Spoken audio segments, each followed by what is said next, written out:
Bonjour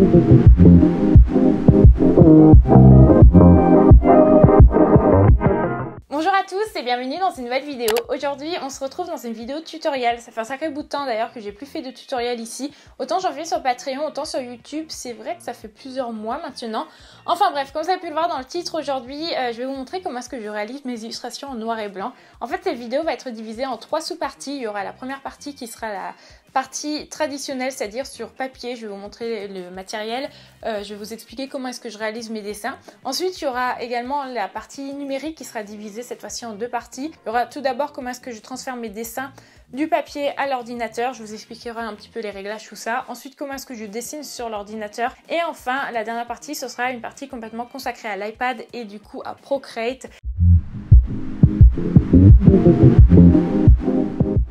En matière de matériel pour l'illustration traditionnelle, pour ce qui est des feutres, je vais venir utiliser des feutres à encre fine. Je vous en ai déjà parlé dans plusieurs vidéos. Pourtant, j'ai tout le temps cette question et même lorsque j'identifie les feutres sur Instagram, j'ai tout le temps la question. Mais effectivement, j'utilise les feutres de la marque Uniball et je les achète en set de 8 feutres, il me semble. Donc ça va de 0,05 jusqu'à 0,8. Ces sets, vous les trouvez facilement partout, que ce soit sur Internet ou dans des magasins spécialisés. Moi, je sais que j'ai acheté les miens sur Amazon ou sur Cdiscount. Tu les trouves vraiment très facilement. L'avantage du set, c'est que tu as de suite toutes les différentes épaisseurs et ça permet vraiment en fait de donner du relief et de donner du caractère à ton dessin. Après pour le papier, j'utilise du papier qui est destiné à l'impression. Tout simplement parce qu'en fait je préfère le rendu. Je trouve que l'encre elle va venir glisser dessus plus facilement entre guillemets. Après ça c'est vraiment un choix personnel, si ça se trouve il y a des personnes qui préfèrent dessiner sur du papier vraiment dessiné au dessin, mais moi je préfère dessiner sur du papier dessiné à l'impression. Généralement je vais aller acheter ce papier dans tous les magasins de bureautique comme par exemple Office Depot. Si certains tutoriels sont un petit peu trop rapides pour vous, s'il y a certaines étapes avec lesquelles vous avez du mal, ne vous inquiétez pas, je vous ai fait un article à l'écrit de chaque étape. Ça peut peut-être vous aider, je vous mettrai le lien en barre d'infos. C'est un article sur Patreon, mais ne vous inquiétez pas, si vous ne me suivez pas sur Patreon, vous pouvez quand même y aller. Ce sera un article public et du coup, je vous écrirai chacune des étapes les unes après les autres.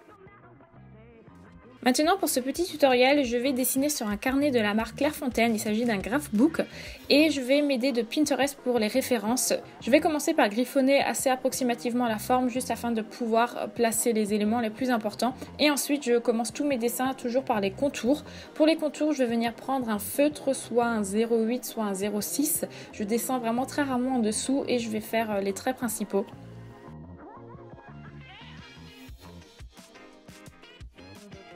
Une fois que j'ai fait les traits principaux, je vais utiliser des feutres beaucoup plus fins. Ici, on va utiliser 2 feutres, un 0,1 et un 0,2, qui vont m'aider, vous savez, à faire les traits que l'on voit très souvent en fait sur mes dessins. Et je vais venir faire ces traits un petit peu à droite et à gauche. Ensuite, j'aime bien également rajouter des éléments autour de mon dessin. Pour cela, je vais reprendre le stylo du début, du coup le 0,8, et je vais venir faire des petites étoiles ou des petits traits, et également des petits ronds. Ça dépend vraiment en fait de mon humeur et du dessin de base. Et enfin à l'aide d'un feutre qui est beaucoup plus épais, cette fois-ci j'utilise un feutre qui n'est pas du tout adapté pour le coup pour le papier, mais c'est le seul que j'avais sous la main. Je vais faire des petits points, c'est vrai que c'est quelque chose que je fais assez rarement, mais vous pouvez parfois retrouver cet effet sur certains de mes dessins.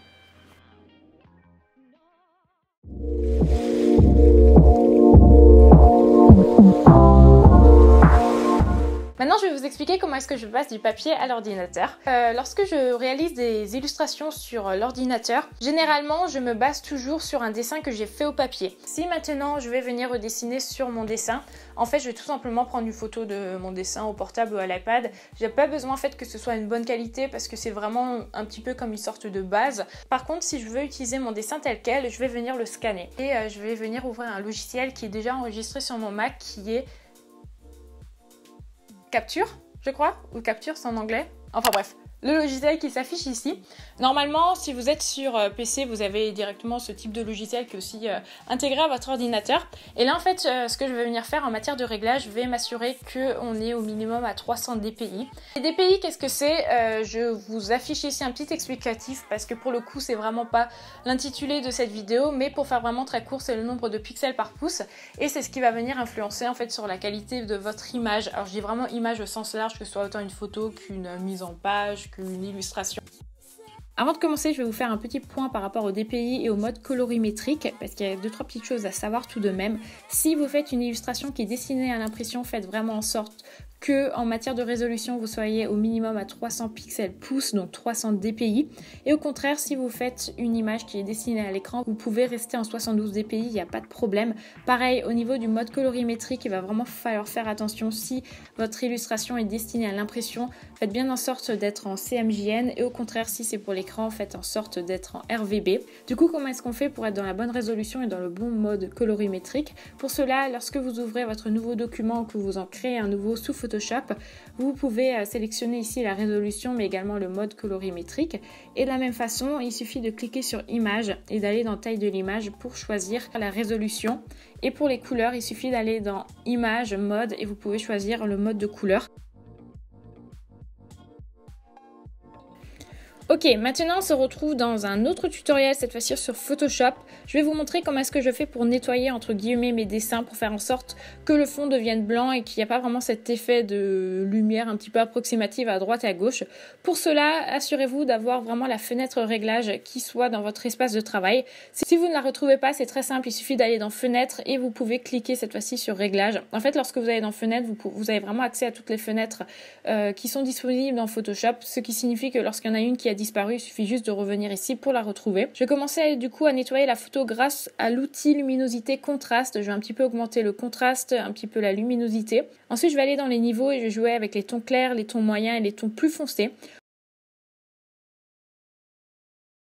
Et enfin, je vais terminer par la correction sélective. Cette fois-ci, je vais aller dans les blancs et je vais les tirer vers la gauche de manière à ce que les blancs deviennent plus blancs, si ça a du sens. Et de la même façon, je vais faire pareil pour le noir en le tirant cette fois-ci vers la droite de façon à ce que le noir devienne plus noir une fois de plus. Si vous voulez isoler les traits, je vais vous montrer une petite astuce. Pour cela, sélectionnez tous les calques, faites commande ou CTRL si vous êtes sur PC, et ça va vous permettre en fait de fusionner tous les calques. Allez ensuite dans sélection, choisissez plage de couleurs, et grâce à plage de couleurs, vous allez pouvoir sélectionner uniquement une couleur sur le dessin, ici en l'occurrence le noir. Donc on va sélectionner le noir, on fait quelques petits réglages, vous pouvez vous rendre compte que le dessin est un petit peu en train de changer. Et lorsque vous revenez sur votre calque, vous vous rendez compte qu'il y a uniquement le noir qui a été sélectionné. Il suffit de faire commande ou CTRL-J et votre dessin est complètement isolé, ce qui est super pratique parce que du coup vous avez uniquement récupéré les traits et vous êtes sur un calque transparent, ce qui vous permet en fait après de rajouter par exemple de la couleur ou plein d'autres textures derrière. Mais le problème en fait c'est que lorsqu'on zoome on se rend compte que la qualité du trait n'est pas optimale, et c'est pour ça que du coup je vais venir vectoriser mon dessin et cette fois-ci on va utiliser Illustrator. Nous allons reprendre la photo que nous avons retouchée sur Photoshop, donc prenez vraiment bien la version retouchée parce que ça va être très important. On va venir la coller, donc très simple, CTRL-C, CTRL-V. Et là, vous allez vous rendre compte qu'il y a un petit bouton qui est apparu et qui est vectorisation de l'image. Et vous allez vous rendre compte que l'image a changé parce qu'en fait, le trait est devenu un trait vectoriel. Alors, qu'est-ce que c'est que le vectoriel? Je ne vais pas rentrer dans les détails parce que c'est un petit peu complexe. Mais en clair, c'est un dessin qui permet d'être modifié à l'infini.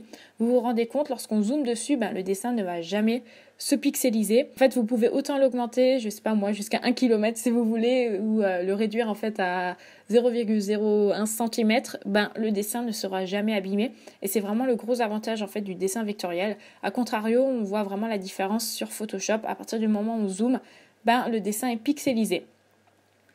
J'ai notamment utilisé cette astuce de vectorisation de l'image sur ce dessin ici. En fait, j'ai vectorisé l'image et j'ai uniquement rajouté les petits points par après. Maintenant, si vous souhaitez modifier les différents éléments de votre dessin, je vous recommande de cliquer sur le dessin et appuyer sur décomposer. Donc, vous cliquez sur décomposer et ensuite vous allez dans l'outil sélection qui est le A.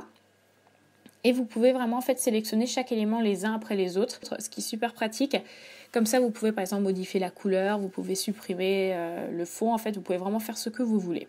Mais ça, une fois de plus, c'est pas vraiment une technique que j'utilise très souvent parce que je trouve que ça reste quand même un petit peu approximatif. Moi, vraiment, ce que je vais venir faire, c'est tout simplement redessiner sur mon dessin grâce à l'outil plume. Pour cela, après avoir collé ma photo, je vais régler l'opacité de manière à pouvoir dessiner dessus.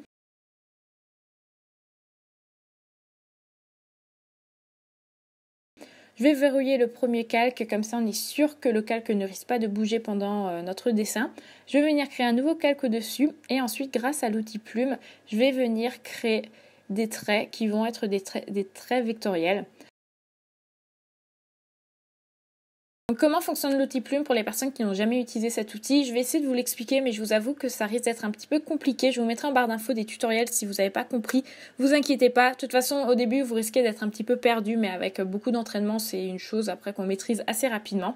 Je vais cliquer 2 fois afin de créer une ligne et je vais recliquer au milieu de cette ligne. Ensuite, en cliquant sur A, qui est la sélection, je vais pouvoir déplacer ce point d'ancrage et vous vous rendez compte que ça va venir créer un angle.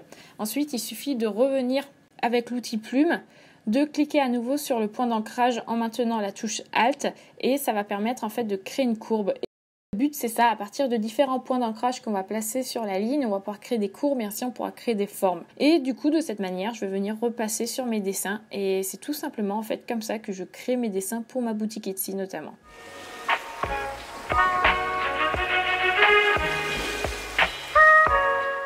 Et je terminerai maintenant cette vidéo avec le 3e tutoriel qui va être le tutoriel sur l'iPad Pro. Si vous avez des questions par rapport à l'iPad Pro, je vous renvoie à cette vidéo qui est une vidéo complètement explicative par rapport à l'achat. Où est-ce que je l'ai acheté, combien ça m'a coûté, quelles sont les applications qui sont dessus, quelles sont les applications que j'utilise la plupart du temps. Je pense que ça vous sera très utile. Si vous avez encore des questions, n'hésitez pas à venir en commentaire. Mais je vous conseille d'abord d'aller voir cette vidéo avant de poser votre question. Et du coup, je vous montre le tutoriel. Avant de commencer, je tiens à m'excuser pour la durée de ce tutoriel. Vous allez vous rendre compte que ce tutoriel est hyper simpliste et que vous n'allez peut-être pas apprendre des masses de choses, tout simplement parce que mes illustrations sont effectivement simplistes. Elles ont uniquement besoin de calques et de différentes tailles de pinceaux. Donc du coup, je vais commencer par faire une esquisse. Pour cela, ça va vraiment être pareil que dans la vie réelle. Je vais utiliser un pinceau et je vais utiliser le pinceau 6B et je vais commencer un petit peu à griffonner ce dont j'ai envie de dessiner.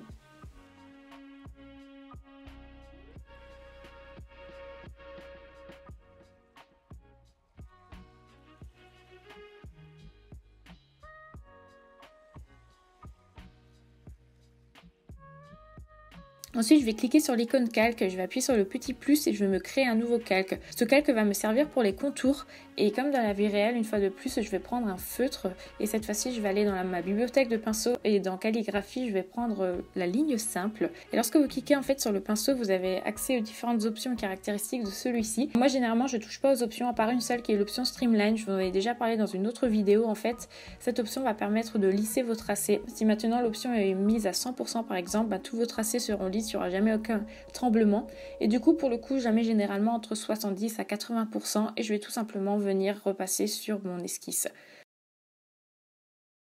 Une chose qui est super pratique avec Procreate, c'est que dès que vous faites une erreur, il suffit juste de toucher l'écran avec 2 doigts et ça permet d'effacer votre erreur. Donc je vais créer un nouveau calque, cette fois-ci pour les détails. Je vais reprendre mon même pinceau qui est la ligne simple, sauf qu'au lieu de la mettre en 9 pixels, je vais la mettre à 3 pixels et je vais faire mes petits détails. Et du coup, c'est de cette façon que je fais mes illustrations en noir et blanc sur Procreate. Je suis désolée de ne pas plus vous montrer, mais je ne peux pas vraiment vous montrer tout simplement parce qu'il n'y a pas vraiment d'autres étapes pour les illustrations en noir et blanc. Par contre, si vous voulez en savoir un petit peu plus sur mes illustrations en couleur, j'ai réalisé une vidéo sur mon Patreon. Je vous mettrai le lien en barre d'infos. Et là, pour le coup, le tutoriel dure à peu près une dizaine de minutes et il est un petit peu plus complet parce qu'il y a un petit peu plus d'étapes.